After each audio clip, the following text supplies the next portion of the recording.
Ruegen, a windswept island off the Pomeranian coast of Germany where Angela Merkel and Francois Hollande met for a boat tour and stroll on a pier late last week, is about as out of the way as it gets. And on Saturday, at the end of their 20-hour sojourn, the conservative German chancellor and socialist French president unveiled a joint statement on Ukraine and promised to coordinate closely on Europe's future once looming elections to the European Parliament are out of the way.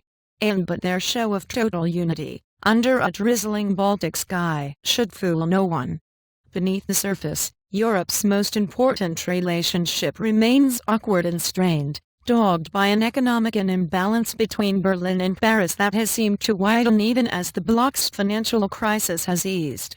Into contentious Franco-German debates in the past weeks, the wrangling over the future of French trains-to-turbines group Alstom and a row over the strength of the euro currency, have only underscored the divide between the partners on either side of the Rhine.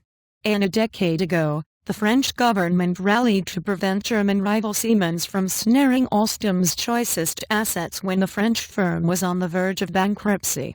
And now it is reduced to pleading with Siemens to buy those same assets, and cajoling Berlin to go along with its dirigist plan, in order to avert what Paris sees as an even worse fate for the once proud maker of TGV high-speed trains, an Anglo-Saxon takeover, care of U.S. giant General Electric. And separate complaints from Paris about the strength of the euro, currently hovering near a 2-12-year high of nearly $1.40, are not new. And since the single currency was launched a decade and a half ago, France has often blamed its economic woes on the euro and the failure of the European Central Bank to rein it in. But the latest salvos, from new Prime Minister Manuel Valls and Economy Minister Arnaud Montebourg, have a more desperate ring than usual. And they come at a time when France is struggling mightily to bring its deficit down to an EU-mandated ceiling of 3% of gross domestic product (GDP), even after being granted an extra 2 years to achieve the target. And as it has on Alstom, the German government has pushed back politely but firmly, cautioning French politicians against meddling with the currency and telling the independent ECB how to do its job. And Berlin and Paris are no longer playing in the same league, says Dominique Moissy, a founder and senior advisor at the Paris-based French Institute for International Relations, IFRI. This imbalance is at the very heart of the Franco-German malaise. And German rulebook and beyond the economic divide are two contrasting visions of European integration that could clash once the EU elections are out of the way and a new European Commission is in place. And ask officials in Berlin what Europe's next big priority should be, and they talk about writing tougher budget rules agreed during the height of the euro crisis into EU law through changes to the bloc's Lisbon Treaty.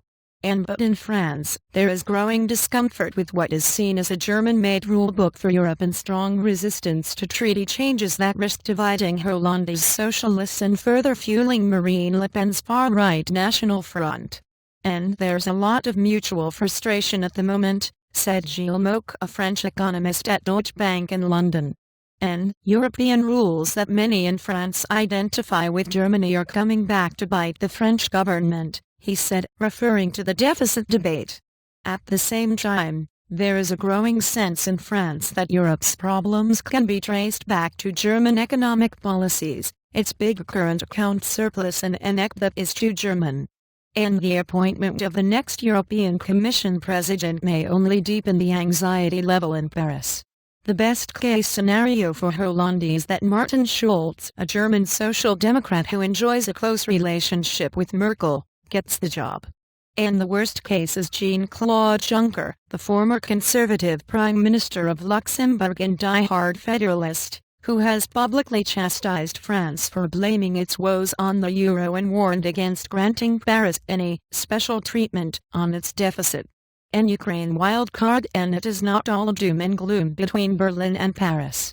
Officials in Merkel's entourage see the appointment of the moderate socialist Valls in a government reshuffle last month as proof that France is gravitating towards Germany on policy.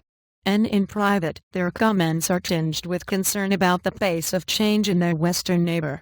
But in public, they studiously avoid any comments that might be construed as criticism of Hollande. And the domestic political situation for Hollande is a difficult one. So external advice isn't helpful, Michael Roth, a German foreign ministry official in charge of Franco-German relations, told Reuters. And Moiseev says the wild card for the relationship is Ukraine, where the two have sung from the same song sheet so far. He holds out hope that the showdown with Russia can accomplish what the euro crisis failed to do, bring Europe and its two big powers closer together. And in remarks at an Alfred Herrhausen Society event in Berlin on Friday, he mused that Russian President Vladimir Putin may one day deserve a place alongside Jean Monnet as a father of European unity. And the euro crisis may be behind us, but the geopolitical crisis is right in front of us and it can force Europe to think bigger, he said. At the end of the day, Europe may come to the realization that you can't separate energy policy, foreign policy and fiscal policy. And, reporting by Noah Barkin, editing by John